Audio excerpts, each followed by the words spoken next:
Pulal Thalava, Maitakua, Saitual District, Tilton. Ngay nôm lệ đón lẽ mày, căn phản lệ chín lẽ mày, upate, Tilton ngay nôm đựng cái ngay thì alom mom chi nè, tú này là ngoài thẳng. Put thảo lâu chỉ bay lẽ. Đó chỉ bay. Hey, in công nông can lệ thì đó là cái lom lẽ mày. Cái quốc cái lom ấy. Âu biel rama Tilton kha hey. Kan lo sia ra la du tang hianin kang tan chin kha in kom te kan chak dewa in ton siat ngai mai han ngai thak te hi ro pui thi na mo ni an ha ro pui ti tan ton ro pui yut ni mai yang chu ram wa kin kariya ka mo yon sarul kha ka thuya kha alien bera kha akal sang tasiat alien berkan zui teng kate ka zui kha abu la hen ka thui lu ta aron ding chu ga kan kap tur kan thing thia ka kut kha ai khir ta mo ke khai gat ti te lat ngai a chunga kan pei che pat ni hin chu mo theo ta choin korvar hin have ve at nei in nei kor foli ka te tiang hi var hin hat an sam hi an ko kitchen vel hi ne an mel thaem mel thawak lo nen ka kut kha ai khir ta set tinge o ka te kan el thina ka kau ka sera ka kau thei ta si lo jon se asa hal ka chu ka local to su khan tu ringo ta chu mi te chon mo jon akal le kha ka zui le kha lấy bụi xin về là liền cái gì cả chảo ta cái mà không à cái gì lại bao cái ạc bể lắm những cái nô cái thầy còn cái tiệc không mất cái buôn phâu đón khop tiếng dân đi lâu tốt mày cái tết cái chòl cái tết lắm thì khăn cái cái chòl đấy là cái thầy to lo phải mất về cho anh cái VCP bữa giờ rồi là tôi đã cần VCP tên nộp bảo hiểm lâu xe lâu à anh quan tâm tham à mình cày của luôn ta chuyên biking run lát thì kan ina cậu haru bảo kan lâu cái trong tay thì kan mang dip cái kan hàng khai cái chảo này kan trong tay thì anh hàng này cái về là mấy cái sào về chứ mà tư tưởng về là cái net rồi câu tổ số thì kan lâu lắm tôi chào miết là bao nhiêu rồi chào là vắng về cái tìm mấy thôi upai về tôi nông thị đấy mà phụ sinh thì chuẩn tiêm mà tiền thì liền cái tôi chuẩn ý cái là chuẩn anh mong phải tal tìm vào một liền khai chú mặc tục luông mình khi đấy mà mà cái luông cái tàu thì rất ổn tắc khăn ăn tàu thì lâu đấy vâng mặc ý cái chuyện mình thì nó thèm thì lâu bớt cái duy để luôn cái tia chân mà thế cái tàu thì sẽ chứ duy tuột không cả lâu cái tiền về cái chỗ net thì mặc về tắc cho này chứ là xí tiền thế bao nhiêu vậy anh em chú anh muaเลยthế là chú mi tiền chỉ làm bằng tàu chú im về ngay em thấy ram khối lâu vắt thì anh về cái chú mà tông khó về này là cái ram gì nó làm bằng khinh lùi cái kia sao hắn lấy chút sẽ hắn ta cái bạc thì cái kia ram mua mấy cái này cái ram vạc tiêu lý cái tông rồi khi rap thắc cái tông lem lâu ram khối lâu vắt thì về cái rul ngan liền đều cái tông thì khó pa rul ngan thì chú rul ngan chuyệnที่เลยตอนดังจังไปรู้สึกยังไงตัวcáiตุ่มตะกงหัวฉันปิกไม่ก็จะสิไลangul kan thang hi tin ka hol phi kan vai kan hol eng kha ทิ้งตัวลวงทุกกระที่เรามาตาขันเรากวลรุมมัดกับเราดิ้งมัดไข่โอ้ได้ยินไม่ต่อเสร็จก็กอบไม่ดมชัวก็เด็ดมาแค่สเปลตัวกัลหักันเสร็จก็ตอเล็ดเด็กันอัลเลียนเขาว่าริขายจุดมัดอีวัลเลียนก็เด็ดอะไรเอ็งตุกมัดกอบเราจะกระชัวตา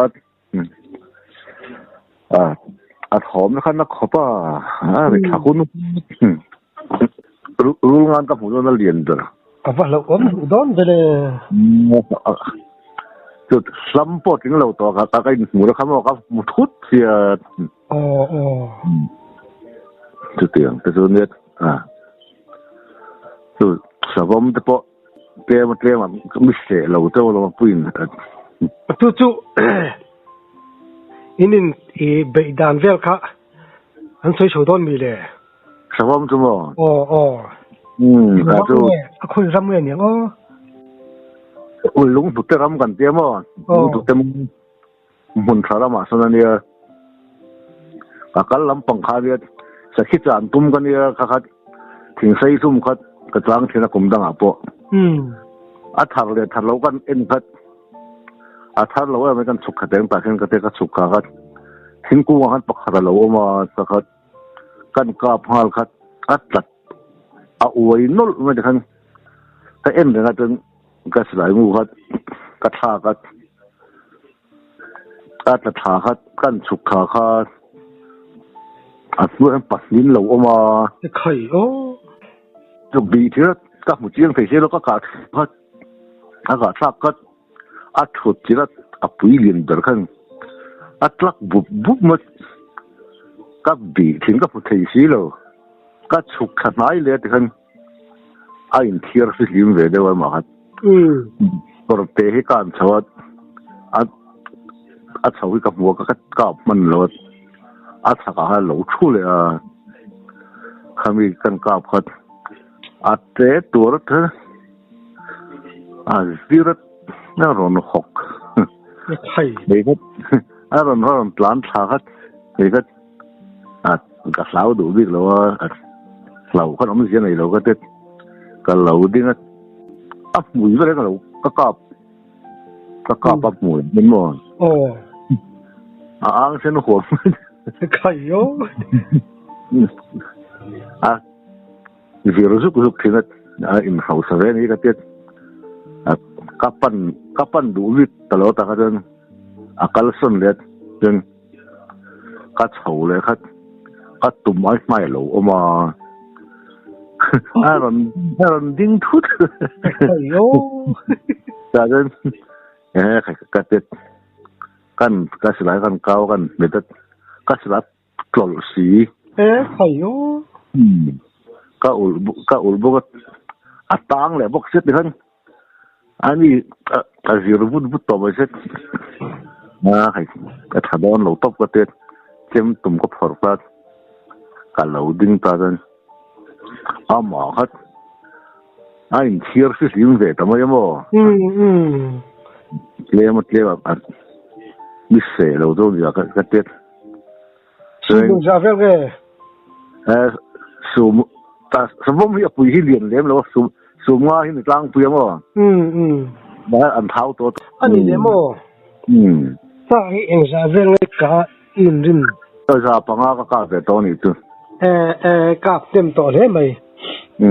อันนี้แหละสักการลำปางหันเก่าชวิละสาเหตุอีกามาสักแต่เองสร้างอีกาสักทีสมัลโซมันเตียงสิเนี่ยมั้งอะไรปวดก็กาปะมั้งอันนี้แหละสักขี้เงี้ยสักหลเงี้ยอีกาตั้มดึกเบรังสักขี้ที่ก็กาบตั้มเนี่ยเลยสัจจะมั้งสัจจะสัจจะเลยสักขี้ก็กาบตั้มสักขี้จะสมรุปทุกกากันกาบตั้มเลยไหมมั้งอันนี้เอ็นติ้งเนี่ยสักขี้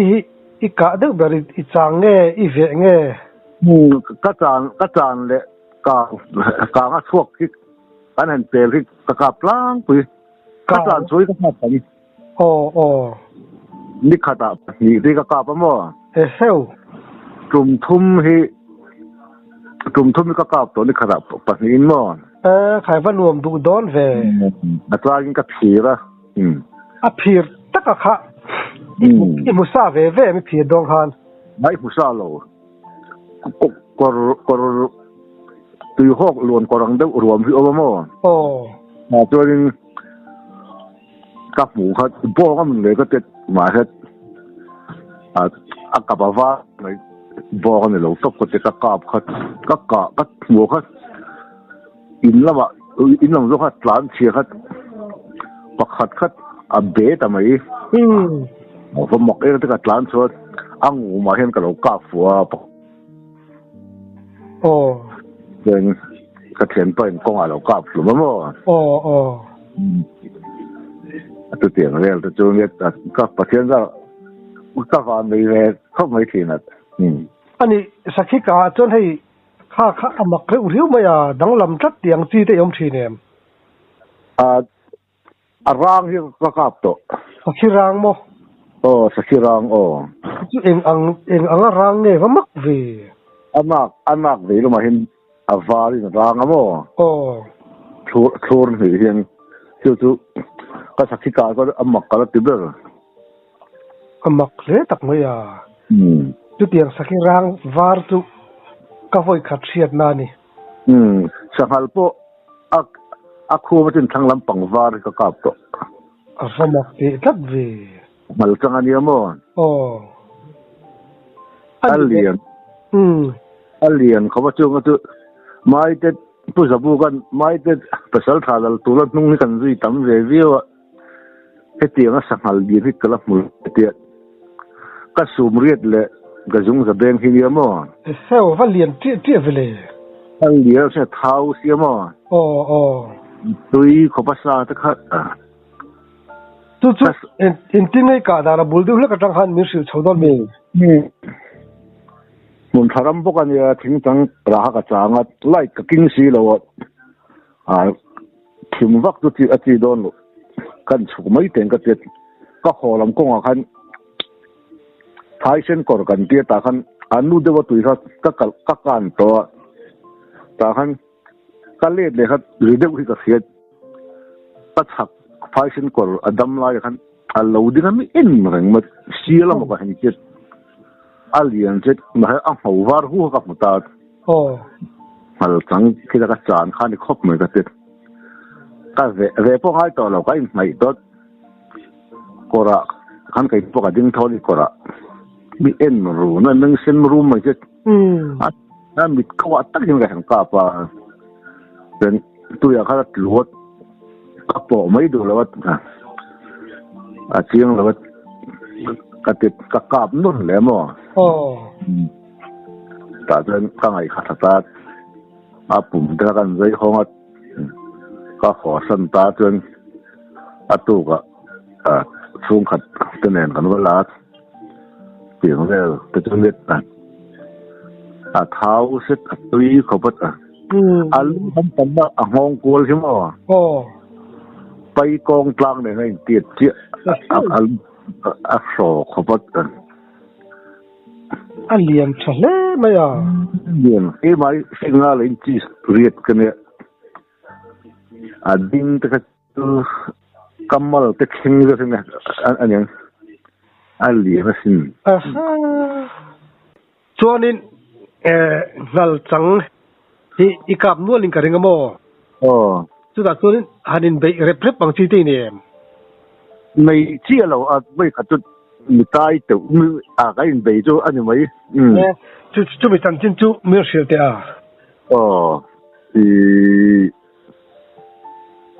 มัวเสียงอันนี้มั้งมัวเสียงนะมั้งขวาขัดเชียฝ่าอีเนี่ยก็จุกกับขัดอาจารย์อันนั้นอาจารย์ไม่ดูกับขัดกลุ่มไม่โดนมันก็จะมีรอนปั้นชดใครอยู่กี่ข้าก็ตลชดมีรอนปั้นชดตัวข้าก็จุกฟินจุกทีเดียวใครเราเอาว่าเราดวงเทียร์ไปเลย แล้วก็สิหลายก็เท่าตัวพวกเสร็จทิ้งกัวกับหลานร้อนนะตัดเมื่อดิ้งเต่าเมื่อเฮ้ยตีไงลำต่อซีรถแต่ร้อนฟังเลยอันนี้ถึงร้อนจิ้นหลูบอกเนี่ยสังหารได้คือถึงกวงเก่าบ้างเองไหมอันหน่วยกันถูกโรคขนาดการใส่ถีบอกหรือว่ามั่วถูกโรคขนาดก่อนเตะขนาดสุดท้ายก็ถูกทางนู้นก็เรียนเลยได้ว่าก็ถูกเวลาสิหลายก็ลัดก็จุยทะเลจนก็แต่เขาเอาเจ้าเลยได้ว่าเนี่ยก็กลับสมตามว่าถิ่นริมไร่จนต้องตุลังตีลมแล้วเนี่ยเต็บจุบๆมาอันเนี่ยเราดูเราครบไหมเนี่ยงั้นจังนี้เลี้ยงไปจุดตัวน่ารักอันที่บอกเสียมั้งแต่ฟังซาจนกัดเหลาด้วยสบายไม่เป็นกัดเหลาจบตั้งแต่จังสิมสิเบกจะเรื่องในเพจทุกตัวจังที่จุดสมก็กลับตำลงจังที่สมปังอาเวลก็กลับไอ้กลับตำลงเลยจริงๆอีจานชัวไงอีเวไงในตั้งปุยจานชัวเลยให้แต่เห็นเตะแล้วเห็นตนที่นี่มันยังไม่วันถึงจังไอ้เดี๋ยวให้ในกลางปุยนี่ตักชัวบ้างก็หวานในแล้วประเทศเราสาที่ก็เสียมขาดขบสาที่อาสาอมเป้าเลยอุลุกด้วยว่ากาตัวที่จะกับพวกทางไม่แต่ภาษาไทยเห็นทีมโครูได้งำด้วยว่ากาตัวที่กับเรื่องไม่เคยจุดสาอมเป้าเลยทีมโครูได้งำด้วยว่าตีหิตอัฐตัวก็เจ็ดสาที่ก็เสียมขาดขบประเทศเราอันนี้ตักชัวช่วงนี้อินคอร์มาที่เสียงที่เขาเวมเสียงที่น่ะสิเป็นเสียงที่อมเวมตั้มไม่ช่วงที่จังเวชีเนี่ยสีจังเวชีเนี่ยเสียเฮียนี่ให้สวยเดี๋ยวกายอย่างที่เดียวมาเว้ยนี่จะก็ต้องตัวลงไปบนก็รอประคัดจกเป็นศิลปะประคัดจกทุกนี่ดังแค่กันสีที่อัมมักขบก็จะเกิดเสียฟิล์มใช่ไหมเพราะเขาอัดจ้างตุยให้อังเหลาทีนะมั้งผมมักก็จะเสียงที่มีออกมาแต่อัดจ้างโผล่ไปที่นะมั้งสมัครเวเนี่ยมาเสร็จโผล่เรื่องไอ้จงสิรถจันขัดจุดดาร์กูถ้าเดียวจันตักเห็นเนี่ยปัจจังรอนช่วงโดนขบก็จะริมสีบุหรี่สีข้าเลียดเป็นกระเทียมเด็กฟุบเป็นกระเทียมก็ชุนว่าเองหมาเขาชุนฟูตูก็เลยสีเราถ่ายเองพวกสีหลังสารพวกเสียเองก็ถึงมันโดนก็จะก็ไงเขาจะทะเลาะกันเขาว่าไล่กันติดที่มันจะกันชุนเขาเลยแต่ได้ยังที่เขาก็มากเลยแต่ได้ก็หักเดียวตั้งคันหล่นเขาได้หัวพี่โอ๊ตไข่ก็หล่นช่วงเงี้ยนั่นหล่นเขียวกลัวเลยนี่ที่กระเทียที่คันเสียคันดิ้งต่อยังกระเทียจุดทะเบียนร้านตะกฟูลมุนร้านที่นี่เนี่ยมันรถทิ้งไหนนะอาเซียเดี๋ยววางคันลูขัดก็ยุชุนฟูที่สิแล้วลูขัดชุนก็ตัวอะไรขันมอนมาใช่กันชุนขัดเองไม่เมื่อไงสิรถขัดจางต่อโดนเราแล้วนะชุนจางทั่วกันแล้วไหมผมหมายจะกะจีนี่เราที่กัดเด็ดดูสีเราไปขัดมากระจางดูต่อเรามูไทยสีเราบางทีเพื่อจะเรียนได้อมข้อที่ดวมเราดูเรียวตัวเรามาแค่มิ้นถึงไทยสีนี่เราเราจะเอ็นจงเรามาใช่ผมไม่เสียไหนแล้วก็เท็ดอันนี้ซาซาข้าอีกกับตำเรียวไหมค่ะเอ็งจะเวลไงกับไปอินดินเดียวกันซาซาฮีเรียดกับซาซาตำเรียวมั้งตำมาเสร็จไอ้จุดอุ้ยที่กับพังเสียงไงหรือว่ามั้ง ปุยเรื่องสักก็ไม่หรอกโอ้โอ้ว่าอีกขัดตัวก็สะสะปะสะสะเห็นเราถึงเดิมจนมุสิงมีเราสาวมีเรานี่ก็เดียวว่าโอ้เลี้ยวเรามาสังก็กาปปูก็มีก็ช่วยก็กาพัดทอกใช้ก็ทำให้แต่ว่าจีนเราก็เด็ดก็สิไรก็ตัวลุงตุ๋ยบุหรี่เห็นก็ยุกซาบลงกันก็เด็ดอันนี้รอนเท่ามีอารมณ์มีรอนเงี้ยต่างไปใครย่อลูกฮัดทิ้งฮัดอาจจะใส่ที่ฟักเรามาเสียทิ้งริมตีก็เรื่องวัดก็สิไรก็ถากก็ด่าได้ตัวเสร็จล้านเลี้ยงตีกับเราเสร็จก็ฟ้องก็ว่าซาดก็ซาดสุดท้ายมั้งโอ้โอ้ก็บ้านเห็นมีเหล่าตายมันเดียวก็กอร์ฮิตเด็ดก็เป็นพวกมันจะรอนตายเลี้ยงมันรู้ตุกมันเหล่าใช่ไหมบ่มันเหล่าเอาหุ่นเชียตีแล้วนี่ไหมสาเหตุ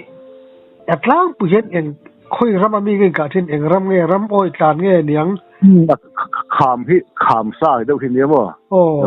รำกล่าวจะเห็นดูขามรำจะเริ่มรวมจะเห็นดูขบไม่เลยบนปิดเดี๋ยวเขาจะซีจะเห็นเนี่ยชูน่าดูสิเดี๋ยวตัวนึงกลางกลายอะไรสิที่กลางปุยชูไหนก็อันบกเลยได้มั้งว่าบกเด็ดอันพลัดพวกมาอันนี้เลโมให้ภาษาถ้าตั้งแต่ขึ้นเสียสักเกการะเฮียนอันตานะดำโดยชาวมันตีอิมูเวงไอตัวเองให้รอมาเฮียนเห็นใจแล้วมั้งทิลมังเดี๋ยวว่าจู่ๆอันยังอันดำโดยอันตีทิ้งที่ริมเชริมชิดปกติเรามังเดี๋ยวไม่เห็นว่ามักเวอันมาในตาละดำโดยฉันดีกันยังไงตัววะเนี่ยไม่สินตาโพช่างช่างกันช่างเนี่ยทันเลยทันด้วยเองมาจุกันแล้วเตะช่วงแล้วมั้งมาเสร็จที่ตัวอย่างคันมีส่วนที่จุกันก็ทิ้ง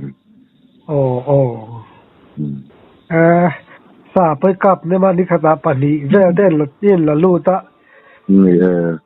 ช่วงที่พอสร้างส่วนนินสร้างที่พอเนี่ยภาษาสารส่วนเหล่าต้นนี้ตาปังตีต้นเหล่าจัดตาเส้นส่วนรู้ต้นเหล่าจัดตาให้เดี๋ยวเหล่าที่นี่เวมปังให้ดูเองอ่างเรียนป้อนเสียกับเราหรอรับเดี๋ยวรับแล้วบอกก็ในเวลเราเห็นรู้แต่พอที่บุกมาสักกี่จังสาวมันหรอวะอินตอมทุดทิศสาวมันไม่มั้งอินตอมจิลเวลที่อันนี้ว่าอีกขัดจะปูก็เรียกปูเอ็งรู้กันเรียนเดี๋ยวไม่บันเรติดเวลที่นี่กัดจังงั้นสิลูกกัดจังไว้การจอยมันเลี้ยงมั้งกัดจังงั้นสิลูกบกคุบยกออกพอกันเนี่ยอย่างเงี้ยมันคนดีจุกติดกันเอ็นคัดรู้กันตันหวังตันจอกันมีเหล่ากานะมีกันตัวอะไรสิเกันหันตายกับสินะเต็งสนัดทางหาชุกขัดก็ปวดลงมามิจฉาตีกับเราเข้าไปแต่ว่าโบ้นะคือทันทอทุดนี่เราลุตุกไว้ที่เท่าเราไม่เราลุตุกมีตั้มตักแต่จะเจ๊เชนะสักวันสู้เจนะสังกัดเจดูมีแล้วว่าดิคันมองจากกันมีการเสลวไม่มั้งรู้เลยจุกรับนักไม่ไงแบบทุกจู่รับผมมาลองจานไอชินดาที่ไปรับผมก็เที่ยวอันนี้แหละข้าราชการนี่จากไอชิดเต็นวอร์เฟมอวดขอบไม่ว่าจากไอที่ตั้มมั้งจากไอว่าจะก็ชิดเลยว่าไงเราเลยกันแล้วปกติฟักเราดิบ่ไอ้สังหาบอมเรื่องที่ก็ติดทิ้งอันนี้ตักจู่อันนี้แหละสมองข้าเล่มหันเราเดียวหันไปเดียวเล็กตีนี่ตัวเอง ในเราให้สาวผมตักที่ตุติดตักกันเสียมกันละตัวเราทราบสิ่งที่มาเห็นมั้งอันมาอันหันใส่ตัวที่จนเลี้ยมพันชีเวลตัดสินในนู้นลังตัวในนู้นเลยฟิล์มขรังอายุลำไม่มาสังกัดที่ตัวอินไม่ตีเราวิเทียนได้เดินพอเห็นฝากกันเต็มว่าจุกจำจริงแต่จุกหันสีเละตัวเราไม่เอ็มสักฮัลฟิล์มที่จุดกัดช่วยงูนะเราตักที่จุดเห็นตอนตัวนี้เอาเลี้ยมเราว่ามาเสร็จแล้วฟิล์มขรังอายุไม่ทีนั้นไม่ได้มุทัดเชะเท่าเนี่ยเราจะสื่อตีว่าไปกระดูเราก็สิไหลว่าสิไหลมุ้ยก็อุดว่าไปจังว่าคนจบตีว่ากับมองเลยดูแล้วว่าว่าอีกขัดเพราะเตี้ยปุยรวมกันเตี้ยเกลียวเรามาสันสาวผมเขาปัดทุ่มมันเอามาเตี้ยกูอ่ะแต่สิไหลมุ้งเขาเลยหันกับบุญนี่ก็ต้นเลยต้นเราเขาเตะซะทีกันทั้งลำซ่าละปัดนี่แล้วว่าถักแล้วว่าปักขัด水果เขาก็ตินชนะที่ขันนี่หมดแดงใช่ไหมเลียนเดือดก็กาบพุ่งเขาก็ติดก็กาบเขาตัดตุ๊บมาที่ขันปัดนี่เขากูหันแล้วมาตัดล้านชัดกูบุหรี่ก็ดิ้งก็ตันขาละกินโดนฉกน้ำบิ๊กสีแล้วกันเราคือก็สลายมุกก็ท่าก็สลายมุกพวกไถ่ตัวพวกสีแล้วพวกขัดมองเสร็จมิเสง่ายตอนนี้ก็ติดนี่มันอากาศปุ๋ยมันเช่นกันที่ขันนี่มันนั้นปัจจุบันติดตัวถดอนเจมเตะเขาก็พอร์ตกัดดิ้งตริงก็จนเจมเตะนะครับมาเช่นกันอันช่วงเขาเลยเมื่อทั้งเราบอกกันจนก็กาเขากอดเปะเขาบอกก็หัวมืดสลายมุกก็เลยถัดต่อสีเราก็ขันก็กลับที่ถ่ายตัววัคซีนเรากัดเจ็มแต่กันหมดเกียงเขาก็ซาตัดอับมอดกับโจนก็สุกคอดก็ขอเทเลยวัคซีนใครคิดว่าก็ถ้าก็เสียนมเข้ามาก็จะตัวเราหมดแต่หกเสียเขากับปุ่นนั้นสุกเบียดแต่ประคัดอุ่นเอ๋อะไรเช่นอันรู้ว่าสุกเบียดลุงทุเรียนจะเช่นอย่างเราฮับเทลทุกมันลุงตุ่มเขาหมดแต่กันอับดึงกลัวบุรุษเราก็ป่ะแต่กันนุ่งฝุมตามว่ามีแต่ตัวถักเขาว่าสิ่งขัดเลยถึงกับขลังมีขัดมีตัวละเนี่ยสลอกเลยขอบไหมไอ้วันนี่แหละไม่จูวันนี่สภาพเสียสักเสียบางเลยเราจะปอกหรือก็ต้องจีอัติเราไม่จูสภาพจะไปซิมขรังไอ้หรออันเราเสียเดียวอันตัวเตี้ยที่เราก็เจอพวกเสียบ่เราไม่สภาพไปจูบ่น่าเสียจูสภาพจูภาษาชาเราจะเราปอลจูนี่โดนนี่จูเราเห็นน้องเสียนี่เรากันไม่สนดูว่าสงกันเนี่ยสภาพมันฟังกันต่างเชียนเฟลได้ในตัวเองไม่เขาต้องกัดล้านเสร็จต่อ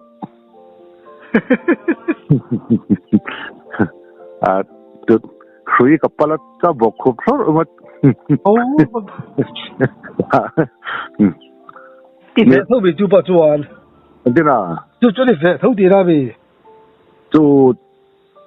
ที่กงบุเลยอมจีก็คือสีเราก็แล้วก็เราหกทุกที่สังหารมีเลยก็เตรียมมากันเอ็นก็สังคมมาเราเนี่ยสลายบุกเราทุนก็ละทุนสีเราหมดก็กันลำปังคาเนี่ยนี่หล่นกัดล้านเสียสลายบุกที่นั่นก็กัดล้านเสียไม่หลงเดินกับว่าเรียกตัดกาสโลทำก็กะหองอ่ะ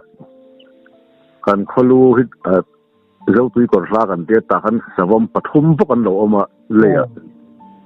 ประคับที่คุกเขรกู้ให้เราหลานร้อนนะกะกาบกะกาบพระที่ท่านประคับกันร้อนเลยกะกาบพระเลย อาปุยก็โคกแขกกุ้งพวกเราให้มันดิ้งต่างไอ้ไข่โอ้แต่สิหลายบุตรสีกระตุ้ดโอ้กับเบกถ้าว่าจะทั้งก็เห็นคนชั่วก็